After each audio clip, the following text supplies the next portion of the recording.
सबसे पहले non profit concern की बात कर रहे हैं।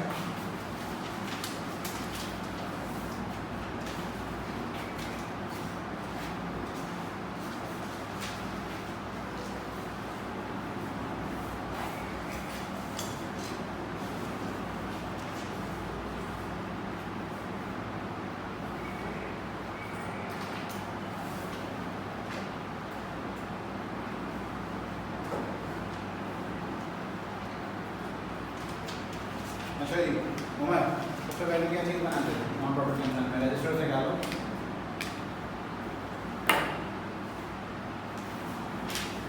रजिस्टर निकालिएगा, उसको जो कुछ करवा रहे हैं उसको लिखो, जिसने कर लिया है वो ना लिख के पढ़ लिया पार्ट करेगा। ओके अच्छा जी, सॉल्यूशन में सबसे पहली चीज़ क्या आती है? मरियम क्या बनाना है?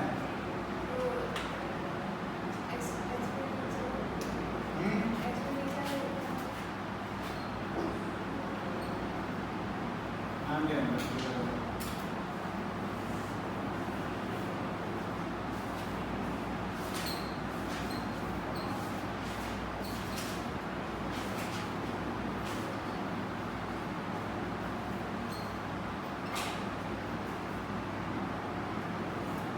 वेलफेयर सोसाइटी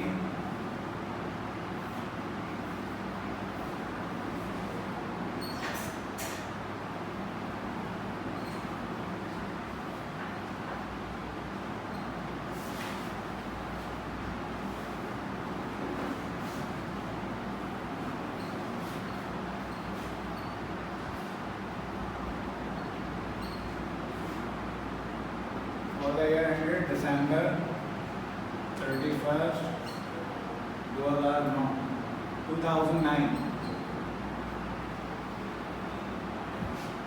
ठीक है?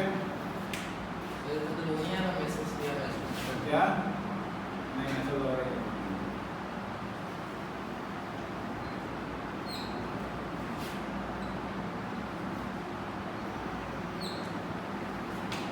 सबसे पहले हमें क्या बनाना है?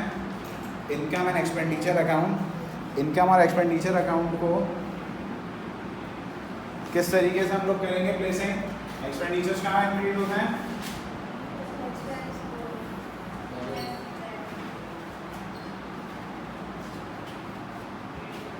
इनकम, ठीक है? इसको अगर एक्सपेंडिचर लिखोगे तो ज़्यादा बेहतर है, एक्सपेंसेस ना लिखा जाए तो बेहतर है कि ना लिखो, ठीक है ना? एक्सपेंडिचर की बात करते हैं। तुम्हारा पास एक क्वेश्चन है, पेपर उसको निकालो।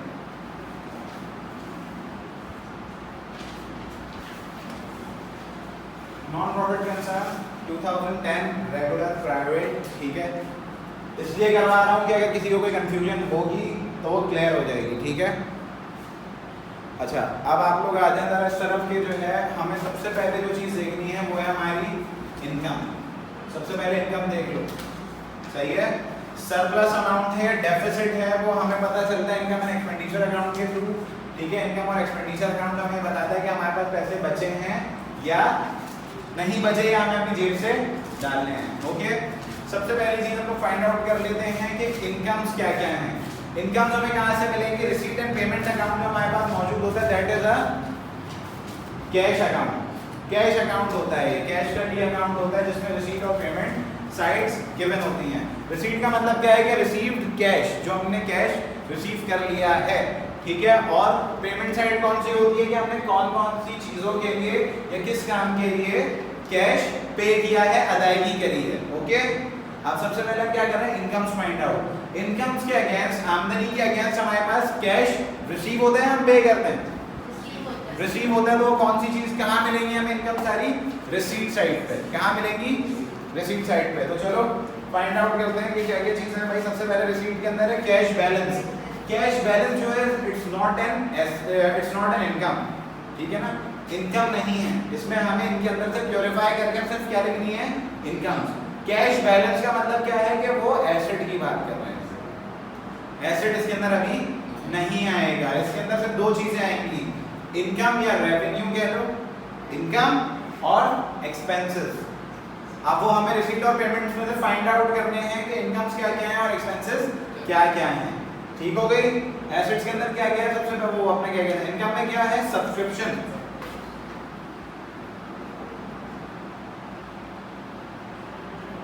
सब्सक्रिप्शन के अंदर कितनी है भाई हमारे पास 82,000 बैलेंस के अंदर लिखी हुई है। दैट मींस कि हमें जो रिसीव हुई है टोटल कितनी हुई है अभी तक 82,000। कैश जो हमने रिसीव किया सब्सक्रिप्शन के अगेंस्ट वो कितना है 82,000। अब हम इससे रिलेटेड जरा ये देख लें कि हमारे पास कोई एडजस्टमेंट तो नहीं है सब्सक्रिप्शन से रिलेटेड है। सबसे पहली चीज क्या है, अक्रूड सब्सक्रिप्शन। अक्रूड का मतलब क्या होता है, लाज़िम, लाजमी। ठीक है, लाज़िम। अब अगर सब्सक्रिप्शन हमारी इनकम है और उसके साथ अक्रूड लगा है तो what does it mean, it means कि वो हमारे लिए क्या है, रिसीवेबल। क्या है, रिसीवेबल। क्योंकि हम लोग अक्रूवल बेसिस पे अकाउंटिंग पढ़ रहे हैं तो हम अज्यूम ये कर लेते हैं कि हमारे पास पैसे वसूल हो जाएंगे, तो हम इनकम उसको अपनी तसव्वुर कर लेते हैं, इनकम तसव्वुर कर लेते हैं। इसकी जो एडजस्टिंग एंट्री बनाई जाएगी वो बनती है सब्सक्रिप्शन रिसीवेबल डेबिट और सब्सक्रिप्शन इनकम क्रेडिट। इनकम जब भी क्रेडिट में जाती है दैट मींस वो बढ़ रही है, कम हो रही है। रेवेन्यू जब भी क्रेडिट में जाता है बढ़ रहा है, बढ़ रहा है तो मैं इसके अंदर ऐड करूंगा या लेस करूंगा, कितना है जी 82,000 प्लस कितना था 3,000। उसके बाद एक चीज और लिखी हुई है and that is unearned rent. वो सब्सक्रिप्शन से रिलेटेड नहीं है। ठीक है, जो चीज है वो हमने मेंशन कर दी। कितना हो गया टोटल 85,000। ओके, सब्सक्रिप्शन वाली कितनी है 85,000। उसके बाद दूसरी चीज क्या है, रेंट रेवेन्यू। रेंट रेवेन्यू कह लो इसको या रेंट इनकम। रेंट इनकम कह लें या रेंट रेवेन्यू, बात एक ही है। ठीक है, रेंट रेवेन्यू कितना गिवन है 30,000। अब उससे रिलेटेड देखो कि हमारे पास और कोई दिया हुआ है। अब क्योंकि देखो इधर एक हेड नजर आ रहा है that is rent revenue. That means कि हमारे पास देखो रेंट रेवेन्यू क्या है कि हमारे पास कोई ना कोई चीज या हमारे पास कोई बिल्डिंग या कोई ऐसा एरिया होगा जिसको हमने रेंट पर दिया हुआ है। या तो कोई चीज होगी या कोई एरिया होगा, कोई जगह होगी जिसको हमने क्या किया हुआ है, रेंट आउट दिया हुआ है, तो उसका हमें क्या मिलता है, रेंट। रेंट हम रिसीव करते हैं। रेंट रिसीव करते हैं तो क्या है हमारे लिए रेवेन्यू, इनकम है। ओके, पहली एंट्री के अंदर देखिए अनअर्न्ड रेंट लिखा हुआ है।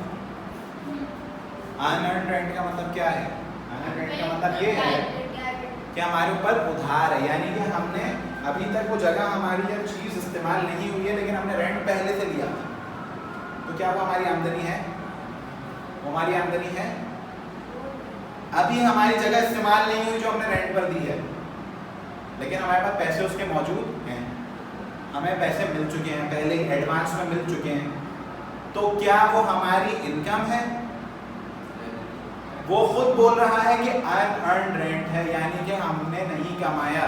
Unearned rent means liability. क्या वो हमारी इनकम है, नहीं है, तो दैट मींस कि वो इस अमाउंट के अंदर शामिल है जिसको हमें माइनस करना है, हटाना है। कितना है,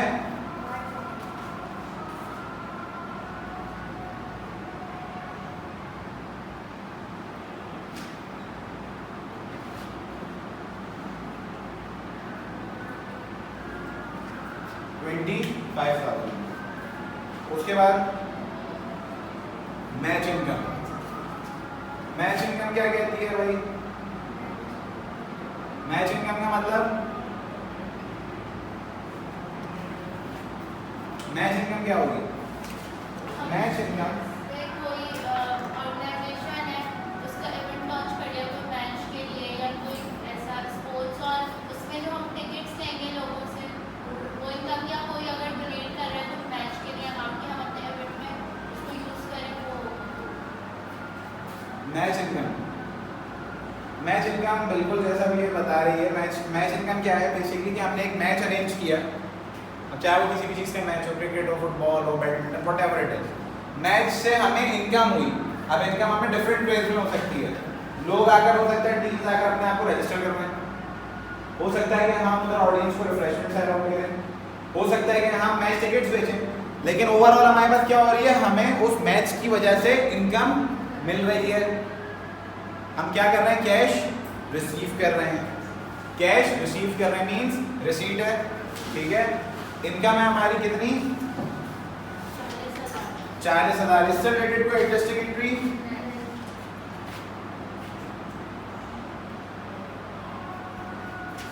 सही है। उसके अलावा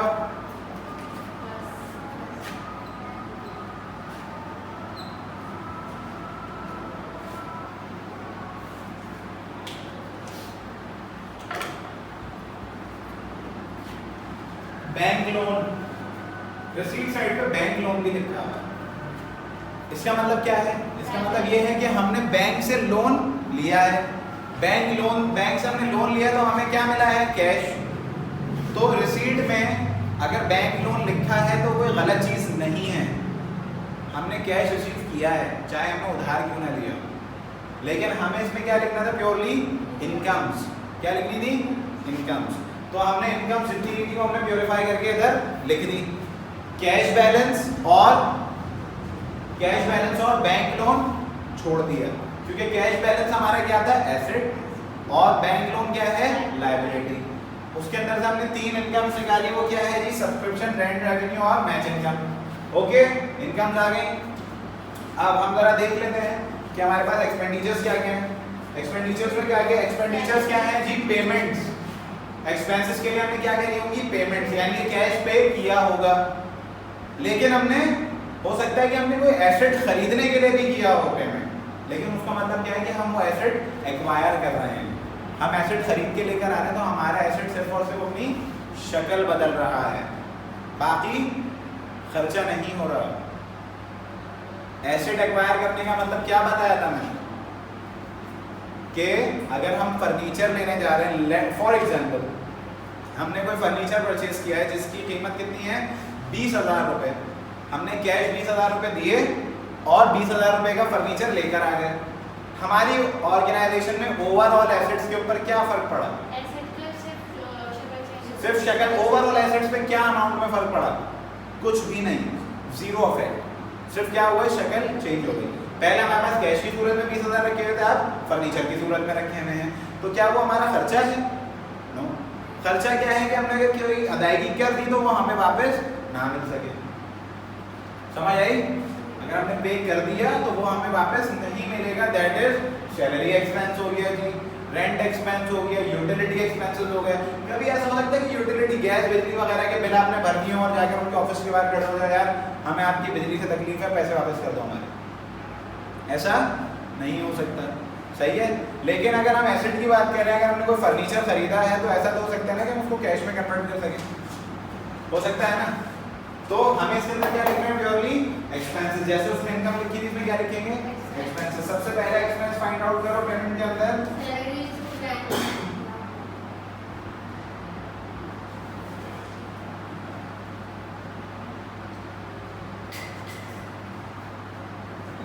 सैलरी टू ग्राउंड में 15,000।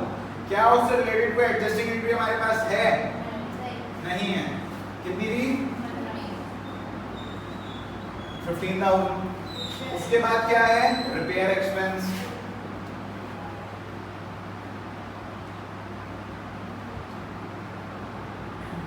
रिपेयर एक्सपेंस कितना है, 20,000। उसके बाद purchase of computer. Purchase of computer क्या चीज है, एसेट है। हमने क्या किया, कंप्यूटर खरीद लिया। लेकिन अगर यही चीज होती purchase computer for free distribution या फॉर चैरिटी, तो उसका मतलब क्या हो जाता है कि हमने कंप्यूटर खरीदा बांटने के लिए या लोगों में तकसीम करने के लिए, तो वो हमारा क्या है, एक्सपेंस। लेकिन अभी ऐसा कुछ नहीं है, तो ये क्या है हमारे लिए, एसेट। एसेट का जिक्र इधर नहीं करना। उसके बाद क्या है, यूटिलिटी है।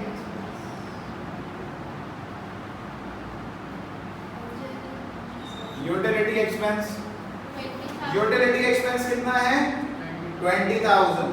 और उससे रिलेटेड कोई एडजस्टिंग एंट्री बिल्कुल गिवन है, सही है। अब वो ये क्या कह रहे हैं कि जब 20,000 यूटिलिटी एक्सपेंस हमारे पास ओवरऑल है जो कि हम अदा कर चुके हैं, ठीक है, हम अदा कर चुके हैं, लेकिन अकाउंटेंट ने बाद में हमें ये बताया या हमें ये एडिशनल इंफॉर्मेशन दी गई कि जो है उसके अंदर से 4,000 अभी भी मौजूद है, वो हमारा अभी तक खर्चा नहीं हुआ क्योंकि हमने यूटिलिटीज शायद इस्तेमाल ही नहीं की। तो हमारे लिए क्या है, प्रीपेड यूटिलिटीज, यानी कि हमने उनकी अदायगी पहले से कर दी है, इस्तेमाल नहीं करी। इस्तेमाल नहीं करी तो वो हमारे लिए क्या है, प्रीपेड हमारा क्या होता है, एसेट। एसेट है तो इसके अंदर मैं शामिल करूं या इससे अलग कर दूं, लेस करूं या ऐड करूं, लेस। लेस कितना करूं भाई, 4,000। क्या है ये प्रीपेड यूटिलिटी, कितना हो गया,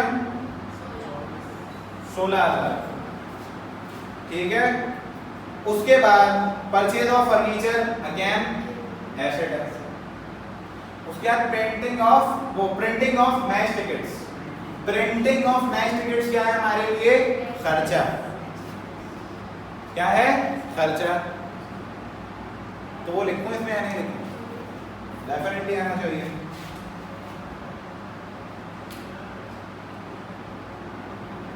प्रिंटिंग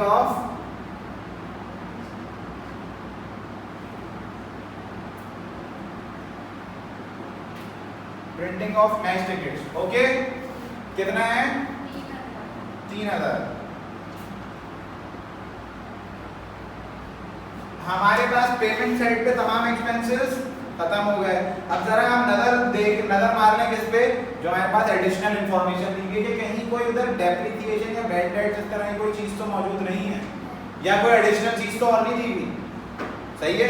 तो हमने जब देखा भाई तो हमारे पास थर्ड एंट्री जो दी हुई है वो क्या है, depreciation on equipment. Depreciation on equipment क्या है जी, डेप्रिसिएशन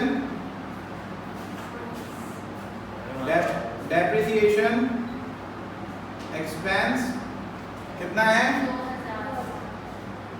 डेप्रिसिएशन एक्सपेंस किस पे लगा हुआ है, Equipment। इक्विपमेंट पे। इक्विपमेंट पे कितना है, 2,000, ओके। उसके अलावा और कोई ऐसी चीज जो कि हमारे पास हो, कोई ऐसी चीज जो एक्सपेंस की सूरत में हमारे पास हो, नहीं है, आर यू गाइस श्योर। तो इसीलिए फोर्थ एंट्री जाकर देखो, that is accrued interest on bank loan 12.5% per annum. Payable expense भी है। अक्रूड का मतलब क्या है, देना है। देना है तो हमारा एक्सपेंस बढ़ा या कम हुआ, बढ़ गया। अब जब बढ़ गया तो हम उसको रिकॉर्ड करेंगे डेबिट साइड पे या नहीं करेंगे। जब डेबिट साइड पे रिकॉर्ड करना है तो हम तो इसको यहाँ लिखेंगे या नहीं लिखेंगे, लिखेंगे। अक्रूड इंटरेस्ट बैंक लोन पर, यानी कि बैंक लोन किसने लिया है, हमने। तो इंटरेस्ट हमने अदा करना है, किया नहीं है, किया नहीं है, लेकिन करना तो है, लाजमी है। अक्रूड है तो लाजमी भी है। अब लाजमी है तो हम अदा करेंगे कितना, 12.5% पर एनम। पर एनम का मतलब पूरे साल। कितना है,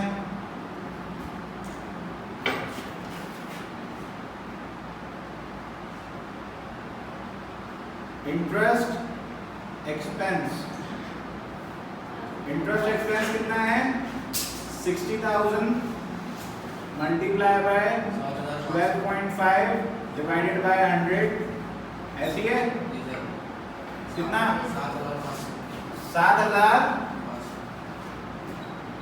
7,500, ओके, ठीक है। अब बताओ कि टोटल कितना हो गया। अब पहले जरा एक बार हल्की सी नजर घुमाओ और जरा ये चेक करो कि इन दोनों में से कौन सी साइड है जो कि बड़ी आ रही है। इनमें से दोनों साइड में से बड़ी कौन सी आ रही है साइड, इनकम या एक्सपेंसेस, बड़ी कौन सी आ रही है साइड, इनकम। इनकम आ रही है तो बेटा क्या करो, सबसे पहले क्या करो, इसको टोटल कर दो। और ग्रैंड टोटल की हमेशा डबल लाइंस लाजमी है ताकि वो थोड़ा डिफरेंशिएट हो सके, अलग लगे। ओके, कितना है? कितना है?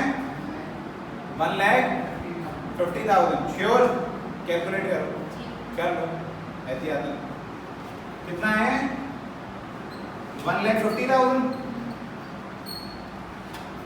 1,50,000 और छोटी साइड है तो हमें उसकी क्या करनी पड़ेगी? फुटिंग। फुटिंग, ओके, फुटिंग करो। सब टोटलिंग 63,500। 63,500, ओके। अब ये काम होगा किससे? फुटिंग होती किससे? पेंसिल से, ओके। हमेशा पेंसिल से करना। उसकी वजह है, उसकी वजह सिंपल सी ये है कि फुटिंग वगैरह ना घूमने से गलती हो जाती है। सही है? अच्छा जी, उसके अलावा फिर क्या है, हम क्या करेंगे? अब ये और इसका, इन दोनों का डिफरेंस फाइंड आउट करो। हुआ क्या है, हमारा डब्बा था इनकम एंड एक्सपेंडिचर अकाउंट, जिसमें हमारे पास पैसे कितने आए? 1.5 लाख रुपए। 1,50,000 आए, जिसके अंदर से हमने अदा कितने कर दिए? 63,500 एक्सपेंस हो गया। डब्बे में कितना बचा? डब्बे में कितना बचा? 86, 87,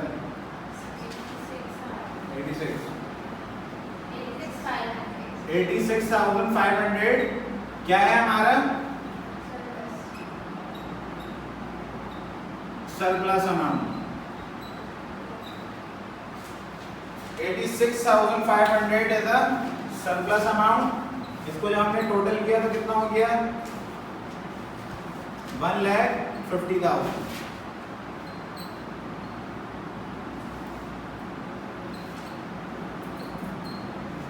ओके।